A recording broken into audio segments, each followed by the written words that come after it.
Hi hello.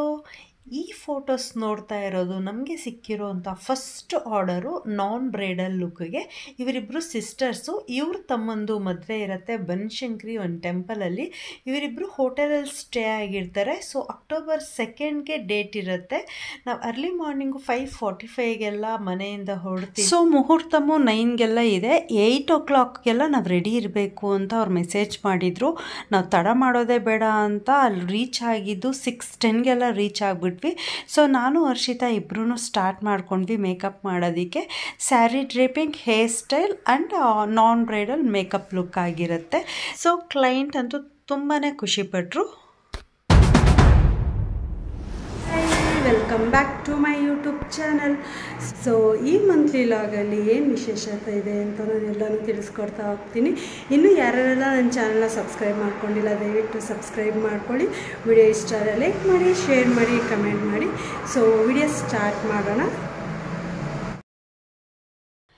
So ಈ ಮಲ್ಲಿಗೆ ಹೂ ಬಂದು ನಾನು ಇನ್ಸ್ಟಾದಲ್ಲಿ ಒಬ್ರಿಗೆ ಫ್ಯಾನ್ ಆಗಿದ್ದೀನಿ. ಆ ಮ್ಯಾಮ್ಗೆ ಫಸ್ಟ್ ಟೈಮ್ ಮೀಟ್ ಮಾಡೋದಕ್ಕೋಸ್ಕರ ಮಲ್ಲಿಗೆ ಹೂ ತಗೊಂಡು ಹೋಗೋಣ ಅಂತ ತಗೊಂಡು ನೀಟಾಗಿ ಅಬ್ಸರ್ವ್ ಮಾಡಿ ನೋಡಿ. ಅರ್ಥ ಆಯ್ತಾ? ಆ್ಯಕ್ಚುಲಿ ಇವ್ರ ಹೆಸರು ಬೃಂದ ಅಂದ್ಬಿಟ್ಟು. ಇವರು ಮೇಕಪ್ ಕ್ಲಾಸ್ ನಡೀತಿದೆ. ಆ ಕ್ಲಾಸ್ ಬ್ಯುಸಿಯಲ್ಲಿ ಸಹ ನನಗೆ ಐಬ್ರೋ ಮಾಡಿಕೊಟ್ರು. ಎಲ್ಲ ನೀವು ಐಬ್ರೋ ಬ್ಯೂಟಿಷಿಯನ್ಸ್ ಎಲ್ಲ ನೋಡ್ಬೋದು. ಒಂದು 5 ಮಿನಿಟ್ಸ್ ಕೂಡ ಟೈಮ್ ತೊಗೊಳಲ್ಲ. ರಪ್ ಅಂತ ತೆಗೆದು ಕಳಿಸ್ಬಿಡ್ತಾರೆ ಐಬ್ರೋ. ಬಟ್ ಇವ್ರು ನಿಜಕ್ಕೂ ಮುಖಕ್ಕೆ ಐಬ್ರೋನೇ ಅಂದ ಅಂತ ಇವ್ರಿಗೆ ಚೆನ್ನಾಗಿ ತಿಳ್ಕೊಂಡ್ಬಿಟ್ಟಿದ್ದಾರೆ. ಒಬ್ರಿಗೆ ಐಬ್ರೋ ಮಾಡ್ತಾರೆ ಅಂದರೆ ನಿಜ ಬೇಗ ಮಾಡಿ ಮುಗಿಸಲ್ಲ. ಅವ್ರಿಗೆ ಸ್ಯಾಟಿಸ್ಫ್ಯಾಕ್ಷನ್ ಆಗೋ ಥರ ನಿಧಾನಕ್ಕೆ ಒಂದೊಂದು ಹೇರು ನೋಡಿ ತೆಗಿತಾರೆ. ಶೇಪ್ ಚೆನ್ನಾಗಿ ಕೊಡ್ತಾರೆ. ಯಾಕಂದರೆ ನನ್ನ ಐಬ್ರೋ ದಪ್ಪ ಇದೆ ಬಟ್ ಶೇಪ್ ಇರಲ್ಲ, ಸ್ಟ್ರೈಟ್ ಬಂದ್ಬಿಡತ್ತೆ. ಆದರೆ ಈ ಮ್ಯಾಮ್ ಹತ್ರ ಹೋದಾಗ ತುಂಬ ಚೆನ್ನಾಗಿ ಶೇಪ್ ತೆಗಿತಾರೆ. ತುಂಬ ದಿವಸದಿಂದ ಹೋಗೋಣ ಅಂದ್ಕೊಂಡೆ ಹೋಗೋಕ್ಕಾಗಿರಲಿಲ್ಲ. ಬಟ್ ಮೊನ್ನೆ ಫ್ರೀ ಮಾಡ್ಕೊಂಡು ಹೋಗಿ ಬಂದೆ. ಸೊ ಈ ಮಿಡ್ಲಲ್ಲಿ ದಸರಾ ಎಲ್ಲ ಮುಗ್ದಿತ್ತು. ಇನ್ನೂ ಒಂದು ವಾರ ಲೈಟಿಂಗ್ಸ್ ಇದೆ ಅಂತ ಗೊತ್ತಾಯಿತು. ಹಾಗಾಗಿ ಲೈಟಿಂಗ್ಸ್ಗೆ ಹೋಗೋಣ ಅಂತ ಇಡೀ ನಮ್ಮ ಎಲ್ಲ ಸ್ಟಾಫನು ಲೈಟಿಂಗ್ಸ್ ನೋಡೋಕ್ಕೆ ಒನ್ ಡೇ ಹೋದ್ವಿ. ಸೊ ಮೈಸೂರಲ್ಲಿ ಲಾಸ್ಟ್ ಇಯರ್ ಹೋದಾಗ ಜಸ್ಟ್ ಲೈಟಿಂಗ್ಸ್ ನೋಡ್ಕೊಂಡು ಬಂದುಬಿಟ್ವಿ. ನೋಡಿ ಇಲ್ಲಿ ಅಂಬಾರಿ ಅಂತ ಬಸ್ ಇದೆ. ಸೊ ಇದರಲ್ಲಿ ಸಮಥಿಂಗ್ 250 500 ಚಾರ್ಜಸ್ ಆಗುತ್ತಂತೆ. ಇಡೀ ಮೈಸೂರು ರೌಂಡ್ ಓಡಿಸಿ ಲೈಟಿಂಗ್ಸ್ ಎಲ್ಲ ತೋರಿಸ್ತಾರಂತೆ. ನನಗಿದು ಗೊತ್ತೇ ಇರಲಿಲ್ಲ. ನಾವು ಸ್ಟಾಫ್ ಎಲ್ಲ ಕಾರಲ್ಲಿ ಹೋಗಿರೋದ್ರಿಂದ ನಾವು ಕಾರಲ್ಲೇ ನೋಡ್ಕೊಬಂದ್ವಿ. ಜಸ್ಟ್ ಲೈಟಿಂಗ್ಸ್ ಅಷ್ಟೇ ಅಂದ್ಕೊಂಡಿದ್ವಿ. ಬಟ್ ಎಕ್ಸಿಬಿಷನ್ ಇರೋದು ನಮ್ಗೆ ನಿಜಕ್ಕೂ ಗೊತ್ತಿರಲಿಲ್ಲ. ಈ ಸರಿ ನಮ್ಮ ಆಫೀಸಲ್ಲಿ ರಾಜು ಅಣ್ಣ ಅಂತ ಒಬ್ಬರು ಹೊಸ ಕಾಮರ್ಸ್ಗೆ ಪಾರ್ಟ್ ಆಫ್ ಆಲ್ಫಾ ಅಂತ ಹೇಳ್ಬೋದು, ಅವರು ಆ ಅಣ್ಣ ಜಾಯ್ನ್ ಆಗಿದ್ದಾರೆ. ಸೊ ಆ ಅಣ್ಣ ಮೈಸೂರಲ್ಲೇ ಇರೋದ್ರಿಂದ ಮೈಸೂರು ಬಗ್ಗೆ ತುಂಬ ಚೆನ್ನಾಗಿ ಗೊತ್ತು. ಅವಣ್ಣ ಹೇಳಿದ್ರು ಎಕ್ಸಿಬಿಷನ್ ಇದೆ, ನೀವು ಯಾಕೆ ಇದನ್ನು ನೋಡಬಾರ್ದು ಅಂತ ಹೇಳಿ ಕರ್ಕೊಬಂದರು. ಅಲ್ಲಿ ಡಿಫ್ರೆಂಟ್ ಟೈಪ್ಸ್ ಊಟಗಳು, ಸ್ನ್ಯಾಕ್ಸು ಮತ್ತು ಒಂದೊಂದು ಥೀಮ್ ರೆಡಿ ಮಾಡಿದರು ಸರ್ಕಾರದ ಬಗ್ಗೆ. ಎಲ್ಲ ಥರ ಗೇಮ್ಸು ಏನೇನೆಲ್ಲ. ಆ್ಯಕ್ಚುಲಿ ಈ ಥರ ಪ್ಲೇಸಸ್ಗೆ ಹೋದಾಗ ತುಂಬಾ ಹುಷಾರಾಗಿರಬೇಕು. ಅದರಲ್ಲೂ ಸಣ್ಣ ಮಕ್ಕಳನ್ನ ಕರ್ಕೊಂಡು ಹೋದಾಗ ಅವ್ರ ಕೈ ಮಾತ್ರ ಬಿಡೋಕ್ಕೆ ಹೋಗಬಾರ್ದು. ಯಾಕಂದರೆ ಒಂದು 3 ವರ್ಷದ ಪಾಪು ಮಿಸ್ ಆಗಿಬಿಟ್ಟಿತ್ತು. ಮೈಕಲ್ ಅನೌನ್ಸ್ ಬೇರೆ ಮಾಡ್ತಿದ್ರು. ಕೈಯನ್ನು ದಯಮಾಡಿ ಜೋಪಾನವಾಗಿ ಇಟ್ಟುಕೊಳ್ಳಿ. ದಯಮಾಡಿ ಒಂದೊಂದು ಹೆಜ್ಜೆಯು ಜಾಗೃತಿಯಿಂದ ಇಡತಕ್ಕದ್ದು. ಅಪಾಯದ ಸ್ಥಳಗಳ ಬಗ್ಗೆ ಎಚ್ಚರ ವಹಿಸಿ. ವಿದ್ಯುತ್ ಕಂಬದ ಸುತ್ತಮುತ್ತ ದಯಮಾಡಿ ಯಾರು ನಿಂತುಕೊಳ್ಳಬಾರದು. ಅನೌನ್ಸ್ಮೆಂಟಲ್ಲಿ ನೀವು ಕೇಳಿಸ್ಕೋಬೋದು, ಹುಷಾರಾಗಿರಿ, ಸೆಲ್ಫಿ ತೆಕ್ಕೋಬೇಕಾದ್ರೆ ಹುಷಾರಾಗಿರಿ, ಕರೆಂಟ್ ಪೋಲ್ ಇರುತ್ತೆ, ಹುಷಾರಾಗಿರಿ, ಮನೆಯವ್ರು ಕಾಯ್ತಿರ್ತಾರೆ, ಈ ಥರ ಎಲ್ಲ ಹೇಳ್ತಿದ್ರು. ಸೊ ಒಂದು ಪಾಪು ಮಿಸ್ ಆಗಿತ್ತು, ಸಿಕ್ತೋ ಇಲ್ಲೋ ನನಗಂತೂ ಗೊತ್ತಿಲ್ಲ. ಸೊ ಎಕ್ಸಿಬಿಷನ್ ಎಲ್ಲ ಮುಗಿಸ್ಕೊಂಡು ಹಾಗೇ ಆಚೆ ಕಡೆ ಬಂದ್ವಿ. ಆ ಲೈಟಿಂಗ್ಸಿಂದ ಆಚೆ ಬರೋಕ್ಕೆ ಮನಸ್ಸೇ ಆಗ್ತಿರ್ಲಿಲ್ಲ. ತುಂಬ ಅಂದರೆ ತುಂಬ ಚೆನ್ನಾಗಿತ್ತು. ಆ್ಯಕ್ಚುಲಿ ಲೈಟಿಂಗ್ಸು ಲಾಸ್ಟ್ ಇಯರ್ ಬರೀ ರೋಡಲ್ಲಿ ಅಷ್ಟೇ ವಿಡಿಯೋ ಮಾಡ್ಕೊಂಡು ಬಂದ್ಬಿಟ್ಟಿದ್ದು. ಆ ವಿಡಿಯೋ ಕೂಡ ಲಾಸ್ಟ್ ಇಯರ್ ನನ್ನ ಯೂಟ್ಯೂಬ್ ಚಾನಲಲ್ಲಿ ಅಪ್ಲೋಡ್ ಮಾಡಿದ್ದೀನಿ. ನೋಡಿ ಬೇಕಾದರೆ ಒಂದು ಸಾಂಗ್ ಹಾಕಿ ಒಂದು ಮ್ಯೂಸಿಕ್ ಹಾಕಿ ಬಿಟ್ಬಿಟ್ಟಿದ್ದೀನಿ. ಏನೂ ಇರಲಿಲ್ಲ. ಈ ಇಯರ್ ಅಂತೂ ತುಂಬಾ ಎಂಜಾಯ್ ಮಾಡಿದ್ದೀವಿ ಅಂತಲೇ ಹೇಳ್ಬೋದು. ಸೊ ಎಲ್ಲ ನೋಡಿಕೊಂಡು 9:30 10 ಆಗಿತ್ತು ಅನಿಸುತ್ತೆ ಎಕ್ಸಿಬಿಷನಿಂದ ಆಚೆ ಬರೋಷ್ಟರಲ್ಲಿ. ತುಂಬಾ ಹೊಟ್ಟೆ ಹಸಿತಾಯಿತು. ಅವತ್ತು ಸ್ಯಾಟರ್ಡೆ ಆಗಿರೋ ಕಾರಣ ನಾನ್ ವೆಜ್ ಅಂತೂ ನಾವು ತಿಂತಿರಲಿಲ್ಲ. ಸೊ ಅಲ್ಲಿ ರೋಡ್ ಸೈಡು ಪಲಾವ್ ಮತ್ತು ಟೊಮೆಟೊ ಬಾತ್, ಬಿಸಿ ಬಿಸಿ ದೋಸೆ ಈ ಥರ ಎಲ್ಲ ಮಾಡ್ತಿರ್ತಾರೆ. ಅದು ನೇಮು ಮರ್ತೋಗ್ಬಿಟ್ಟಿದ್ದೀನಿ ಆ್ಯಕ್ಚುಲಾಗಿ ಹೇಳಬೇಕು ಅಂತಂದರೆ. ಅದು ತುಂಬಾ ಫೇಮಸ್ ಅಂತ ಹೇಳಿದ್ರು ಅವಣ್ಣ. ಹಾಗಾಗಿ ಪಲಾವೇ ತಿನ್ನೋಣ ಅಂದ್ಕೊಂಡು ಅಲ್ಲಿ ಬಿಸಿ ಬಿಸಿ ಪಲಾವು ಮತ್ತು ಟೊಮೆಟೊ ಬಾತು, ಒಂದು ಸೆಟ್ ದೋಸೆ ಸಹ ಎಲ್ಲರೂ ತಿಂದ್ಕೊಂಡು ನೈಟೇ ಅಲ್ಲಿಂದ ಹೊರಟ್ವಿ. ಸೀದಾ ಹೊರಟು ಮನೆಗೆ ಬಂದಿದ್ದು. ಈ ಸರಿ ದಸರಾ ಅಂತೂ ಸೂಪರಾಗಿ ಫೀಲ್ ಕೊಡ್ತು ನನಗೆ. ಸೊ ಇದು ರೆಡಿ ಆಗಿರೋದು ಬಂದು ಒಂದು ಫಂಕ್ಷನ್ ಇದೆ. ಅದೇನಪ್ಪ ಫಂಕ್ಷನ್ ಅಂದರೆ ಅಕ್ಟೋಬರ್ 14 ನಮ್ಮ ಅಣ್ಣನ ಮಕ್ಕಳು ಇಬ್ಬರು ಟ್ವಿನ್ಸ್ ಮಕ್ಕಳಿದ್ದಾರಲ್ಲ, ಅವರಿಬ್ಬರಿಗೂ ಮರಿ ಹೊಡಿತೀನಿ ಅಂತ ಕಾಟೇರಮ್ಮನ ದೇವಸ್ಥಾನಕ್ಕೆ ಬೇಡ್ಕೊಂಡಿದ್ರು, ಹೊಸಕೋಟೆಯಲ್ಲಿ ಇರೋ ಅಂಥ ಕಾಟೇರಮ್ಮನ ದೇವಸ್ಥಾನಕ್ಕೆ. ಸೊ ನಾನು ರೆಡಿಯಾಗಿದ್ದೆ, ಬಟ್ ಹರ್ಷಿತಾ ಬರಬೇಕು ಅಂತ ಏನೂ ಐಡಿಯಾ ಇರಲಿಲ್ಲ. ಪಾಪ ಅವಳನ್ನ ಜಸ್ಟ್ ನನ್ನ ಜೊತೆಗೆ ಬಾ ಬಾ ಅಂತ ಬಲವಂತ ಮಾಡಿ ನಾನೇ ಕರ್ಕೊಂಡು ಹೋಗ್ಬಿಟ್ಟೆ. ಸೊ ಫಂಕ್ಷನಲ್ಲಿ ಇವ್ರು ನಮ್ಮ ಅತ್ತಿಗೆ, ನಮ್ಮ ಪಾಪು, ನನ್ನ ತಮ್ಮನ ಹೆಂಡತಿ, ಅವ್ರ ಪಾಪು ಎಲ್ಲರೂ ಯಾರ್ಯಾರನ್ನ ಮಿಸ್ ಮಾಡ್ಕೊಂಡಿದ್ದು ಇಷ್ಟು ದಿವಸದಿಂದ ಎಲ್ಲರೂ ಬಂದಿದ್ದರು ಫಂಕ್ಷನ್ಗೆ. ಸೊ ಎಲ್ಲರನ್ನೂ ಮೀಟ್ ಮಾಡಿ ತುಂಬಾ ಖುಷಿಪಟ್ಟೆ. ಸೊ ದೇವ್ರ ದರ್ಶನವೂ ಆಯಿತು ಅಂತ ಒಂದು ಖುಷಿ ಆಯಿತು. ನಮ್ಮ ಅಣ್ಣ ಅಪ್ಪು ಮತ್ತು ಯಶ್ ಫ್ಯಾನ್ಸ್ ಆಗಿರೋದ್ರಿಂದ ಪೋಸ್ಟರಲ್ಲಿ ಅವರಿಬ್ಬರು ಫೋಟೋಸ್ ಹಾಕಿ ಅವ್ನ ಮಕ್ಳ ಫೋಟೋಸ್ನು ಈ ಥರ ಹಾಕಿದ್ದಾನೆ. ಸೊ ಅವ್ರಿಗೆ ಮದುವೆ ಆಗಿ ಒಂದು 5 years ಮಕ್ಕಳಿರಲಿಲ್ಲ. ಪಾಪು ಆದರೆ ಈ ಥರ ಮರಿ ಹೊಡಿತೀನಿ ಅಂತ ದೇವ್ರಿಗೆ ಬೇಡ್ಕೊಂಡಿದ್ದಂತೆ. ಆ ದೇವರು ಡಬಲ್ ಧಮಾಕ ಅನ್ನೋ ಥರ ಟ್ವಿನ್ಸ್ ಮಕ್ಕಳನ್ನೇ ಕೊಟ್ಬಿಟ್ರು. ಸೊ ಫೈನಲಿ ಫಂಕ್ಷನ್ ಎಲ್ಲ ಮುಗಿಸ್ಕೊಂಡು ಎಲ್ಲರನ್ನೂ ಮೀಟ್ ಮಾಡಿ ನಾನು ಹರ್ಷಿತಾ ಮನೆಗೆ ಬಂದ್ವಿ. ಸೊ ಹೇಳಬೇಕು ಅಂದರೆ ತುಂಬ ಸಿಂಪಲ್ಲಾಗೆ ಮೇಕಪ್ ಮಾಡ್ಕೊಂಡು ಹೋಗಿದ್ದಿದ್ದು. ಬೆಳಗ್ಗೆಯಿಂದ ಸಂಜೆವರೆಗೂ ಮೆಟ್ರೋದಲ್ಲಿ ಹೋಗಿ ಬಸ್ಸಲ್ಲಿ ಓಡಾಡಿ ಬಂದ್ರೂ ಅದೇ ಥರ ಮೇಕಪ್ ಹಾಗೇ ಇದೆ, ಹೇರ್ ಸ್ಟೈಲು ಹಾಗೇ ಇತ್ತು, ಏನೂ ಕೆಟ್ಟೋಗಿರಲಿಲ್ಲ. ನಿಜ ನನಗೆ ಒಂಥರ ಸ್ಯಾಟಿಸ್ಫ್ಯಾಕ್ಷನ್ ಫೀಲ್ ಆಗ್ತಾಯಿತ್ತು. ಮೇಕಪ್ ಕಲ್ತ್ಕೊಂಡಿದ್ಕೊಂಡು ಸಾರ್ಥಕ ಆಯಿತು ಅಂತ ಫೀಲ್ ಆಯಿತು. ಸೊ ಇದ್ರ ಮಧ್ಯೆ ಹಬ್ಬ ಬಂದೇ ಬಿಡ್ತು, ದೀಪಾವಳಿ ಹಬ್ಬ.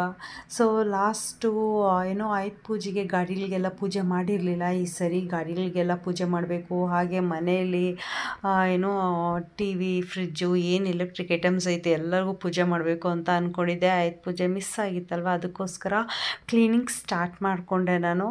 ಸೊ ಕ್ಲೀನಿಂಗ್ ಅಂತ ಬಂದರೆ ನಿಜ ಫ್ಯಾನಿಂದ ಹಿಡಿದು ಎಲ್ಲನೂ ಕ್ಲೀನ್ ಮಾಡೋಷ್ಟ್ರಲ್ಲಿ ನನ್ನ ಬೆನ್ನೇ ಬಿದ್ದೋಗ್ಬಿಟ್ಟಿತ್ತು. ಸೊ ಸೋಮವಾರ ಮಂಗಳವಾರ ಗೌರ್ಮೆಂಟ್ ಹಾಲಿಡೇ ಇತ್ತು, ಹಾಗೆ ಹಿಂದಿನ ದಿವಸ ಸಂಡೇ ಇರೋದ್ರಿಂದ ನನಗೆ ಕ್ಲೀನ್ ಮಾಡೋಕ್ಕೆ ನಿಜಕ್ಕೂ ಹೆಲ್ಪ್ ಆಯಿತು. ವರ್ಕಿಂಗ್ ಡೇ ಆಗಿದ್ದರೆ ನನಗೆ ಎಷ್ಟು ಕಷ್ಟ ಆಗ್ತಿತ್ತೋ ನಿಜ ನನಗಂತೂ ಗೊತ್ತಾಗ್ತಿರ್ಲಿಲ್ಲ. ಸೊ ಸಂಡೇ ಪ್ರತಿಯೊಂದು ಕೆಲಸ ಮುಗಿಸ್ಕೊಂಡೆ. ಮಂಡೇನೂ ಹೇಗಿತ್ತು, ರಜೆ ಇತ್ತಲ್ವ, ಅವತ್ತೊಂದು ಹಾಫ್ ಡೇ ಇನ್ನು ಮಿಕ್ಕಿರೋ ಕೆಲಸ ಎಲ್ಲ ಮುಗಿಸ್ಕೊಂಡೆ. ಅಂದರೆ ವಾಶ್ ಹಾಕಿರೋ ಬಟ್ಟೆ ಎಲ್ಲ ಒಣಗಬೇಕಲ್ವ, ನೋಡ್ಕೊಂಡು ಎಲ್ಲ ನಾನು ರೆಡಿ ಮಾಡಿ ಇಟ್ಕೊಂಡೆ. ಸೊ ಮಂಡೇ ಎಲ್ಲರೂ ಪಟಾಕಿ ತರೋಣ ಅಂತ ಇಡೀ ಸ್ಟಾಫು ರಾಘುವಿಂದ ಹಿಡಿದು ರಾಜೋಣ ಎಲ್ಲರೂ ತಮಿಳ್ನಾಡಿಗೆ ಹೊಟ್ವಿ. ಅಂದರೆ ತಮಿಳ್ನಾಡು ಅಂದರೆ ಹತ್ತಿವೆಲ್ಲ ಮುಗಿಸ್ಕೊಂಡು ಹೊಸೂರು ಹತ್ತತ್ರ ಅಷ್ಟೇ, ಫುಲ್ಲು ಒಳಗಡೆ ಹೋಗಲಿಲ್ಲ. ಇಲ್ಲಿ ಏನೋ ತಮಿಳಲ್ಲೆಲ್ಲ ಹೇಳ್ತಿದ್ರು, ಏನೂ ಅರ್ಥನೇ ಆಗ್ತಿರ್ಲಿಲ್ಲ. ಅನೌನ್ಸ್ ಮಾಡ್ತಾಯಿದ್ರು ಪೊಲೀಸರು ಮೈಕಲ್ಲಿ. ಸೊ ಒಂದು ಮೂಟೆ ತೊಗೊಂಡ್ರು ಇವ್ರಿಗೆ ಸಾಕಾಗ್ತಿರ್ಲಿಲ್ಲ. ಗಾಡಿಗಳ ಮುಂದೆ ಜಾಸ್ತಿ ಉಳಿಬೇಕು ಅಂತ ಮತ್ತೆ ಮತ್ತೆ ತೊಗೊತಾನೇ ಇದ್ರು. ಏನೇನೋ ನನಗಂತೂ ಬಿಸಿಲಲ್ಲಿ ಸಾಕಾಯಿತು. ಹಾಗೆ ಅಲ್ಲಿ ಅಷ್ಟು ದೂರ ಹೋಗಿದ್ದೀವಿ, ಒಂದು ದೇವಸ್ಥಾನಕ್ಕೆ ಹೋಗೋಣ ಅಂತ ರಾಜಣ್ಣ ಕರ್ಕೊಂಡೋದ್ರು. ಇಲ್ಲಿ ಬಂದು ಅಮಾವಾಸ್ಯೆ ಹುಣ್ಣಿಮೆಗೆ ಪೂಜೆ ಮಾಡ್ತಾರಂತೆ. ಈ ದೃಷ್ಟಿ ಆಗಿದ್ದರೆ, ಮಾಟ ಮಂತ್ರ ಆಗಿದ್ದರೆ ಈ ಥರ ಎಲ್ಲ ಪೂಜೆ ಮಾಡ್ತಾರಂತೆ. ನಾವು ಹೋಗಿದ್ದಿದ್ದು ಅಮಾವಾಸ್ಯೆ ಹಿಂದಿನ ದಿವಸ ಅಲ್ವಾ. ಸೊ ಅವತ್ತೇನು ಪೂಜೆ ಇರಲಿಲ್ಲ, ನಾರ್ಮಲ್ ಪೂಜೆ ಇತ್ತು ಅಷ್ಟೇ. ಜಸ್ಟ್ ವಿಸಿಟ್ ಕೊಟ್ಟು ಬಂದ್ವಿ. ಹಾಗೆ ಹಬ್ಬಕ್ಕೆ ಬೇಕಾಗಿರೋಂಥ ಹೂವನ್ನು ಎಲ್ಲ ತೊಗೊಬಂದಿದ್ವಿ. ಫ್ರಿಜ್ಜಲ್ಲೆಲ್ಲ ಹೂವಲ್ಲಿ ಹಾಗೆ ಜೋಡಿಸಿಟ್ಬಿಟ್ಟೆ. Next day morning early morning 4:30ಗೆ ಎದ್ದಿದ್ದು ನಾನು. ಎದ್ದು ಎಲ್ಲ ರೆಡಿಯಾಗಿ ನೆನ್ನೆಲ್ಲ ಕ್ಲೀನಿಂಗ್ ಮುಗ್ದಿತ್ತು. ಇವತ್ತು ಜಸ್ಟ್ ಸ್ನಾನ ಮಾಡಿಕೊಂಡು ಎಲ್ಲದಕ್ಕೂ ಬೊಟ್ಲಿಟ್ಟು ಏನು ಬಾಗಿಲಿಗೆ ಚಿಕ್ಕದಾಗಿ ಒಂದು ರಂಗೋಲಿ ಹಾಕಿ ತೋರಣ ಕಟ್ಟಿ ಪೂಜೆ ಎಲ್ಲ ಮುಗಿಸ್ಕೊಂಡೆ. ಪೂಜೆ ಎಲ್ಲ ಮುಗಿದ್ಮೇಲೆ ನಮಗೆ ಆ್ಯಕ್ಚುಲಾಗಿ ನೋಮ್ ದಾರ ಇದೆ, ನೋಮ್ ಕಟ್ಕೋಬೇಕು ನಾವು. ಸೊ ನನಗೆ ಅಮ್ಮ ಲಾಸ್ಟ್ ಇಯರು ನೋಮ್ ದಾರಕ್ಕೆ ಏನೇನು ಕೊಡಬೇಕು ಅದೆಲ್ಲ ಕೊಟ್ಟು ನೆಕ್ಸ್ಟ್ ಇಯರಿಂದ ಮಾಡ್ಕೊ ಅಂತ ಹೇಳಿದರು. ಊರಿಂದ ಕಜ್ಜಾಯ ಪಾಕ ಸಹ ತಗೊಬಂದಿದ್ದೆ. ಸೊ ಹಳೆ ನೋಮ್ ದಾರಗಳು ಸೈಡಲ್ಲಿ ಇಟ್ಕೊಂಡು ಹೊಸ ನೋಮ್ ದಾರಗಳ ಥರ ಇಟ್ಕೊಂಡು ದೇವಸ್ಥಾನಕ್ಕೆ ಹೋಗ್ಬಿಟ್ಟು ಅಲ್ಲೇ ನೋಮ್ಕೊಂಡು ಹಳೆ ದಾರಗಳು ಅಲ್ಲೇ ಕೊಟ್ಟು ಹೊಸ ದಾರಗಳು ನಾವು ಕಟ್ಕೋತೀವಿ. ನಮಗಿದು ಪದ್ಧತಿ ಇರೋದು. ಸೊ ಇದು ಬಂದು ಕಜ್ಜಾಯ ಪಾಕ. ಆ್ಯಕ್ಚುಲಿ ರೆಡ್ ಇರುತ್ತೆ ಕಜ್ಜಾಯ ಪಾಕ. ಇದು ಬೆಳ್ಳಕ್ಕೆ ಏನಕ್ಕಿದೆ ಅಂದರೆ ಈ ಸರಿ ಬ್ರೌನ್ ರೈಸಲ್ಲಿ ಕಜ್ಜಾಯ ಮಾಡೋಣ ಅಂತ ಹೇಳಿ ನಮ್ಮಮ್ಮವರು ಬ್ರೌನ್ ಅಕ್ಕಿಯಲ್ಲಿ ಕಜ್ಜಾಯ ಪಾಕ ಮಾಡಿದ್ದಾರೆ. ನೋಡೋಕ್ಕಷ್ಟೇ ಕಲರ್ ಸ್ವಲ್ಪ ಡಿಮ್ ಇದೆ, ಬಟ್ ಟೇಸ್ಟು ಅಲ್ಟಿಮೇಟಾಗಿತ್ತು. ನಿಜ ಯಾವಾಗೂ ತಿನ್ನೋದಕ್ಕಿಂತ ಕಜ್ಜಾಯ ತುಂಬ ಚೆನ್ನಾಗಿತ್ತು. ಚೆನ್ನಾಗಿದೆ ಅನ್ನೋದಕ್ಕಿಂತ ಎಣ್ಣೆಲಿ ನೀವು ಎಷ್ಟು ತೆಳ್ಳಗಾದ್ರೂ ತಟ್ಟಿ ಹಾಕಿ ಅಷ್ಟು ಚೆನ್ನಾಗಿ ಕಜ್ಜಾಯ ಬಂತು. ನಿಜ ನಮ್ಮಮ್ಮ ಮಾಡೋ ಥರ ಕಜ್ಜಾಯ ಯಾರೂ ಮಾಡಲ್ಲ ಅನಿಸುತ್ತೆ, ಅಷ್ಟು ಚೆನ್ನಾಗಿ ಮಾಡ್ತಾರೆ ಕಜ್ಜಾಯ. ಟೇಸ್ಟ್ ಒಂದು ಸೂಪರಾಗಿತ್ತು. ನೆಕ್ಸ್ಟ್ ಡೇ ತೊಗೊಂಡೋಗಿ ಆಫೀಸಲ್ಲಿ ಎಲ್ಲರಿಗೂ ಕೊಟ್ಟೆ. ತುಂಬ ಚೆನ್ನಾಗಿದೆ ಅಂತ ಎಲ್ಲರೂ ಇಷ್ಟಪಟ್ಟು ತಿಂದರು. ಸೊ ಬಿಸಿ ಬಿಸಿ ಕಜ್ಜಾಯ ಎಲ್ಲ ತಟ್ಕೊಂಡು ನೋಮಕ್ಕೆ ಬೇಕಲ್ವಾ ಅಂತ ಅಂದ್ಬಿಟ್ಟು ಸ್ವಲ್ಪ ಚಿಕ್ಕದಾಗಿ ಮಾಡಿಕೊಂಡೆ. ಕಜ್ಜಾಯ ಎಲ್ಲ ಚೆನ್ನಾಗಿ ಬಂದಿತ್ತು. ಇನ್ನು ಮಿಕ್ಕಿದ ಪಾಕ ನಾಳೆ ಯಾವಾಗನ ಫ್ರೀ ಆದಾಗ ಮಾಡೋಣ ಅಂತ ಅಂದ್ಬಿಟ್ಟು ಒಂದು 10-15 ಕಜ್ಜಾಯ ಸುಟ್ಕೊಂಡೆ ಅಷ್ಟೇ. ಆ್ಯಕ್ಚುಲಿ ಒಬ್ಬೊವ್ರ ಮನೇಲಿ ಕಜ್ಜಾಯ ಕ್ರಿಸ್ಪಿಯಾಗಿದ್ದರೆ ತುಂಬಾ ಇಷ್ಟಪಡ್ತಾರೆ. ಬಟ್ ನನಗೆ ಮೆತ್ತಗಿದ್ರೇ ಇಷ್ಟ. ಕಜ್ಜಾಯ ಮೇಲೆ ಒಂದು ಲೇಯರ್ ಮಾತ್ರ ಕ್ರಿಸ್ಪಿಯಾಗಿರುತ್ತೆ, ಆದರೆ ತಿಂತಿರುವಾಗ ಮೆತ್ತಗಿರುತ್ತೆ, ಈ ಥರನೇ ಇಷ್ಟ. ಒಬ್ಬೊಬ್ಬರು ತುಂಬ ಕ್ರಿಸ್ಪಿಯಾಗಿ ಅಂದರೆ ಚಕ್ಲಿ ಥರ ಎಲ್ಲ ಕ್ರುಮ್ ಅಂತಿರುತ್ತಲ್ಲ, ಆ ಥರ ಕಜ್ಜಾಯನ ಇಷ್ಟಪಡ್ತಾರೆ. ಬಟ್ ನಾವು ಸಣ್ಣ ಹುಡುಗರಲ್ಲಿಂದ ನಮ್ಮಮ್ಮ ಹಿಂಗೆ ಮಾಡೋದು, ನನಗೆ ಈ ಥರನೇ ಇಷ್ಟ. ಸೊ ಈ ಸ್ಯಾರಿ ಬಂದು ನನ್ನ ತಂಗಿಗೆ ಕೊಟ್ಟಿದ್ದು. ಮೊನ್ನೆ ಊರಿಗೆ ಹೋದಾಗ ದೀಪಾವಳಿ ಹಬ್ಬಕ್ಕೆ ಆಗುತ್ತೆ, ಹೊಸ ಬಟ್ಟೆ ಅಲ್ವಾ ಅಂತ ಬ್ಲೌಸ್ನ ಹೊಲಿಸ್ಕೊಂಡೆ. ಡಿಸೈನ್ ನಂಗೆ ತುಂಬಾ ಇಷ್ಟ ಆಯಿತು. ಸೊ ಪೂಜೆ ಎಲ್ಲ ರೆಡಿ ಮಾಡುವಾಗ ನಾನು ಸ್ಯಾರಿ ಹಾಕ್ಕೊಂಡಿರಲಿಲ್ಲ, ಪೂಜೆ ಮಾಡುವಾಗಷ್ಟೇ ಹಾಕ್ಕೊಂಡೆ. ಸ್ಯಾರಿ ಎಲ್ಲ ರಂಗೋಲಿ ಹಾಕುವಾಗ ಕ್ಲೀನ್ ಮಾಡುವಾಗ ಗಲೀಜಾಗತ್ತೆ ಅಂತೇಳಿ. ಸೊ ಇವಾಗ ಗಾಡಿಗಳಿಗೆಲ್ಲ ಪೂಜೆ ಮಾಡಬೇಕು. ಎಲ್ಲ ಗಾಡಿ ಮನೆ ಮುಂದೆನೇ ತೊಗೊಬಂದಿದ್ದಾರೆ. ಎಲ್ಲರದು 2 ವೀಲರ್ಸು ಮತ್ತು ಕಾರು ಸ್ಟಾಫ್ದು ಎಲ್ಲರದು ತೊಗೊಬಂದಿದ್ದಾರೆ. ಸೊ ರಾಜು ಅಣ್ಣ, ರಾಘು ಮತ್ತು ರಾಘು ಅವರು ಪಾರ್ಟ್ನರ್ ಮತ್ತು ಅವ್ರ ಮಗಳು ಬಂದಿದ್ದರು. ಮತ್ತು ನಾನು, ನನ್ನ ಗಾಡಿ ಮತ್ತು ಸರ್ಕಾರು ಎಲ್ಲರೂ, ಇವನು ಯಶಸ್ಸು ಬೇರೆ ಬಂದಿದ್ದ. ಗಾಡಿ ಪೂಜೆ ಎಲ್ಲ ಆಯಿತು, ಕುಂಬಳಕಾಯಿ ಹೊಡೆದ್ವಿ, ಚೂರ್ಗಾಯಿ ಎಲ್ಲ ಹೊಡೆದ್ವಿ. ಲಾಸ್ಟಲ್ಲಿ ಇವ್ರ ಇಂಟೆನ್ಷನ್ ಇದ್ದಿದ್ದು ಪಟಾಕಿ ಚೆನ್ನಾಗಿ ಹೊಡಿಬೇಕು ಅಂತ ಇತ್ತು. ಸೊ ಪಟಾಕಿ ಅಂತ ತುಂಬಾ ಸುಟ್ಟರು. ಸೊ ವಿಡಿಯೋ ಲೆಂತಿ ಆಗುತ್ತೆ ಅಂತ 1-2 ಸುಟ್ಟು.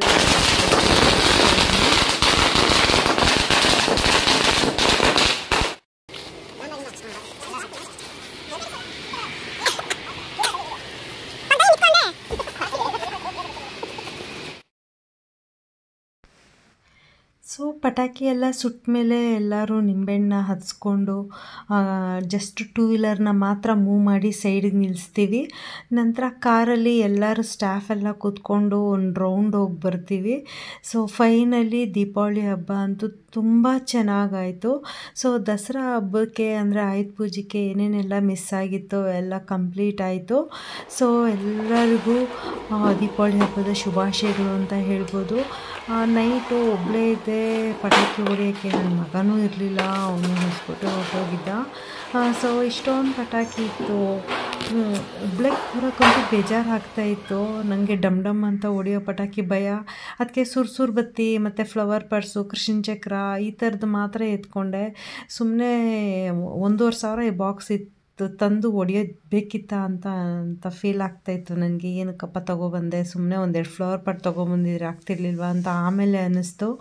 ಯಾಕಂದರೆ ನನ್ನ ಮಗ ಇಡ್ತಾನೆ ಅಂತ ಅಂದ್ಕೊಂಡೆ, ಅವನು ಇರಲಿಲ್ಲ. ಅದಾದಮೇಲೆ ನೆಕ್ಸ್ಟ್ ಡೇ ಬಂದು ಇರೋ ಬರೋ ಪಟಾಕಿ ಎಲ್ಲ ಅವನೇ ಖಾಲಿ ಮಾಡಿದ. ಆ್ಯಕ್ಚುಲಿ ನಾನು ಯೂಟ್ಯೂಬ್ ಸ್ಟಾರ್ಟ್ ಮಾಡಿದ್ದು ಕುಕ್ಕಿಂಗ್ ಚಾನಲಾಗಿ ಸ್ಟಾರ್ಟ್ ಮಾಡಿದೆ.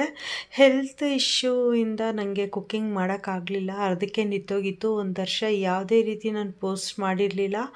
ಮತ್ತು ನಾನು ಬ್ಯಾಂಗ್ಳೂರಿಗೆ ಬಂದಾಗ ಲಾಗ್ಸ್ ಹಾಕೋಣ ಅಂತ ಅಂದ್ಬಿಟ್ಟು ಲಾಗ್ಸ್ ಪ್ಲಸ್ ಕುಕ್ಕಿಂಗ್ ಎರಡೂ ಆಗ್ತಿದ್ದೆ.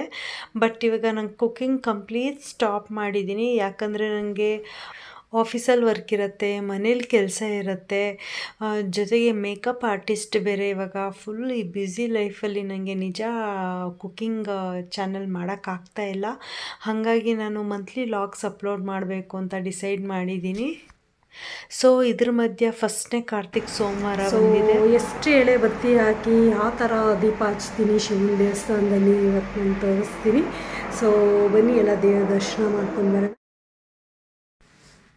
ಸೊ ಕಾರ್ತಿಕ್ ಮಾಸ ಬಂದೇ ಬಿಡ್ತು. ಫಸ್ಟ್ನೇ ಸೋಮವಾರನೇ ದೀಪ ಹಚ್ಚೋಣ ಅಂತ ಅಂದ್ಬಿಟ್ಟು ರೆಡಿ ಮಾಡ್ಕೊಂಡು ಹೋಗ್ತಿದ್ದೀನಿ.